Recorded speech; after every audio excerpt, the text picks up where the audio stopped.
I wanted to talk a little bit about my personal CFO journey and also with a focus on how being the most senior person in a startup or scale up, particularly if it's the first time that that's happened to you, can be a real tough gig. I've spoken to many first time number one finance person in startup scale ups, particularly heads of finance who don't have a CFO above them and who haven't had this role before and find this incredibly overwhelming. So it's not uncommon at all.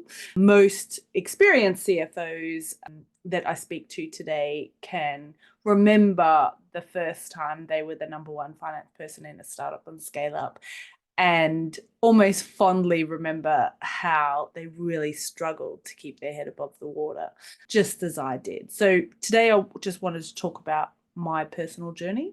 My name's Alysha Randall. I'm a fractional CFO and I run a company called Fast Growth Consulting. And I also run Financial Leadership Foundations, which is a course specifically for this exact situation. So it's for qualified accountants who have either moved into a startup or scale up and are quite overwhelmed by this industry, particularly when preparing for a fundraise, or for qualified accountants who've moved up the ranks and are now the most qualified accountant in the startup or scale up and is looking to move into that CFO role ultimately, or finance director role, and don't have anyone to learn from, which is exactly the situation I found myself in, and a lot of people do, which is why I feel that startup scale up is a unique challenge, because in larger businesses, generally you have somebody to lean on. You have a CFO to learn from, and you get that whether direct or indirect education and guidance. Whereas in a startup or scale up, you don't. And you often have a CEO or an inexperienced CFO sometimes relying on you and the whole business relying on you ultimately, which can be really overwhelming.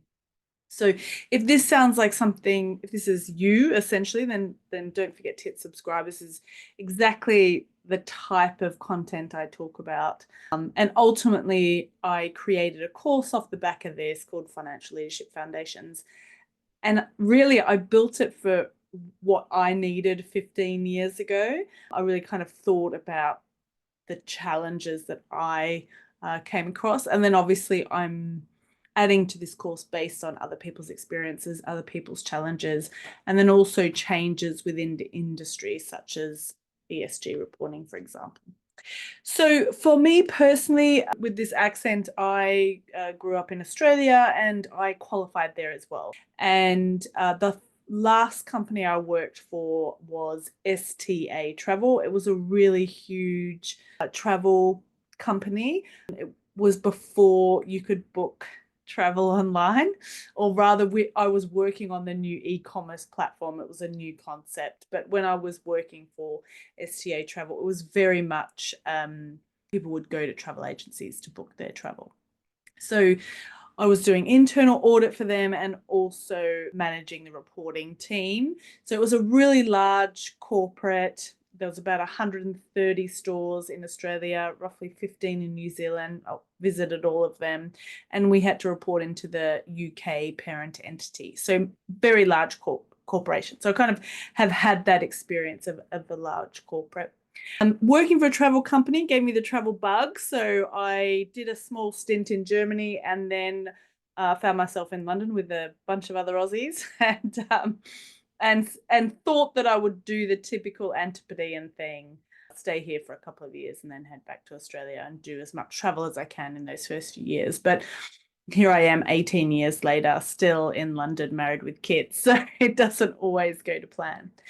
But as far as my career is concerned, first started at another large entity called Great Western. It's a huge transport company in the UK. And so I was just working there in a kind of financial controlling sort of role just for a few months as I started. And then the next role I got was, again, a financial controller role for a brand new company. And this was my first taste at a startup. It was in 2006. Jim Buckle, who I'm still in contact with, he's also written the foreword in my book that I hope to release next year. He was the CFO at LoveFilm. And it was, back then, it really was changing video rental. So Blockbuster used to exist. People used to go to Blockbuster to rent their DVDs or VHSs.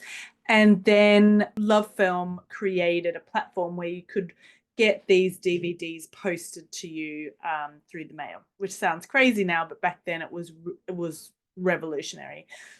And then obviously we found out that Netflix was coming, so quickly pivoted to a digital streaming platform. And then Amazon acquired LoveFilm. So I was very fortunate to experience that early stage startup through scale up to an exit, which was great for my experience. I also worked under, as I mentioned, a very experienced CFO who not only was really experienced, but was also very good at giving me new responsibilities, encouraging my career progression. And by the time I left, I was director of finance and reporting. So definitely took big leaps and bounds, had multiple finance teams working underneath me, business intelligence teams.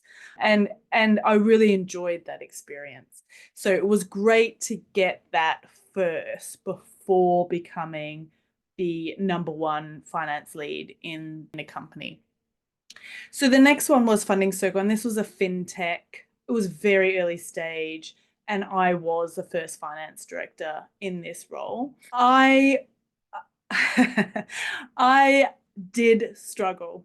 So as far as looking backwards, running the finance function, running financial operations was concerned, this was pretty good. Looking back, I can't say there was any real major issues from that perspective.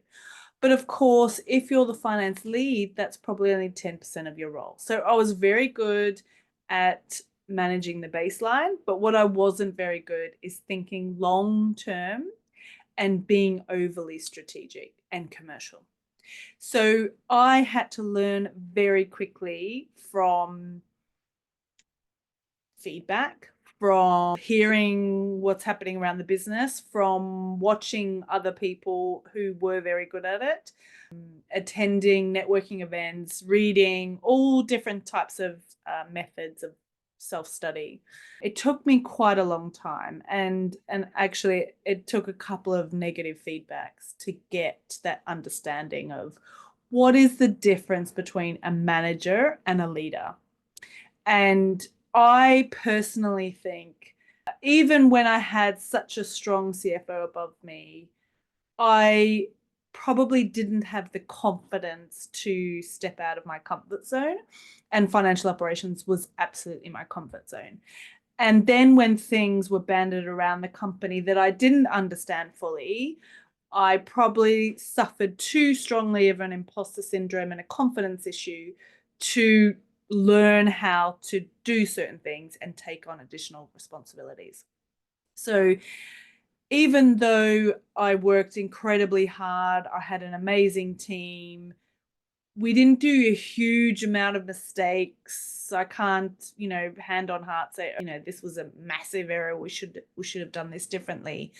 It was more around how I could support the company, support the board, support founders, support the leadership team. It wasn't probably until the end of my tenure at that role that I truly understood rather what it meant.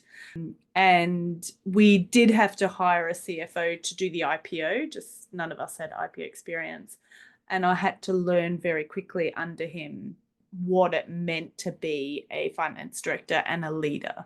So as I said, having spoken to a lot of leaders or experienced CFOs, this negative experience that I had is not uncommon at all. Actually, I don't know anyone that has had a perfect career. And it is sometimes difficult recognizing the mistakes that you made and recognizing the inexperience as well and the lack of confidence lack of understanding and not really understanding what you should be doing in your role. So sufficient to say, I also registered for Oxford Business School. I did a Women in Leadership course there, quite an intensive one, a lot of reading. I'm sitting in front of a lot of books, even though I've noticed that the fiction ones have kind of crept in. It did take a lot to, on my own account, I did have to go out and really find out what it meant to be a finance leader. And I'm still learning today. I'm certainly not perfect in my role, and I don't think anyone is. And so that continuous learning, I think, is really important. It's probably something I didn't do in that early stage. I thought it was just learning on the job and not really spending the time to self-educate outside the role. And that's certainly not what I do today. And that's certainly not what I encourage people that come to me to learn how to be a strong finance leader. So I wanted to just take a step back and talk about the challenges that I came across, because if you're in a similar situation and you're quite overwhelmed, you're not sure if you're doing a good job or not, you sit in your comfort zone a little bit too much, which is the backwards looking stuff and financial operations, and maybe do a bit of budgeting, but not really taking a lead, trying to find your voice in business meetings, which was a recent video I did, which was something I also wasn't very good at that early stages. Now you can't shut me up. That it is, and I've said this many times, going from an unqualified accountant to a qualified accountant is a challenge. It is quite difficult. There's a lot of learning to do, but I would say going from a financial controller to a finance director is harder, particularly in a startup or scale up, because there is no one to learn from. And even worse when you're working 80% remote. Who are you going to learn from to how to be a strong leader? So anyway, as I said, this is why I put the Financial Leadership Foundations together. I felt that there was a real gap in the market of understanding the challenges that you have as a number one finance person in a company when you've never had that role before. And it is quite unique. And this is obviously why I also have this YouTube channel, because I think it's quite important that people have a resource that they can come to and get some clarification on certain things and self-study and self-train. So I do have lots of free resources available. This channel, for example, you can click subscribe here. If you sign up to one of our free resources, I'll leave a link below for the leadership guide. We do things like tech stack updates every 6 months. I have weekly emails that go out, but also, as I said, I have a couple of courses, a small one on how to make your management accounts really advanced. So at a CFO level, where the management accounts are forward looking, not just backwards looking. And then obviously the main product, the FLF course, where we do monthly group coaching as well. We do Q&A sessions as well as the 12 modules. So people come and ask questions about their particular situation, and I'm able to help where I can. So anyway, so that's my embarrassing journey. It's not easy saying that, oh yeah, I wasn't overly successful in my role for the first couple of years. It took me a while to understand how to do my job properly. It's not an easy thing to say, but it's not uncommon. It's actually probably more likely than not. So hopefully that's useful, gives you some comfort if you're in that current situation. And hopefully I can help you with the content and the courses that I offer. So thanks so much for watching, and I'll see you next week.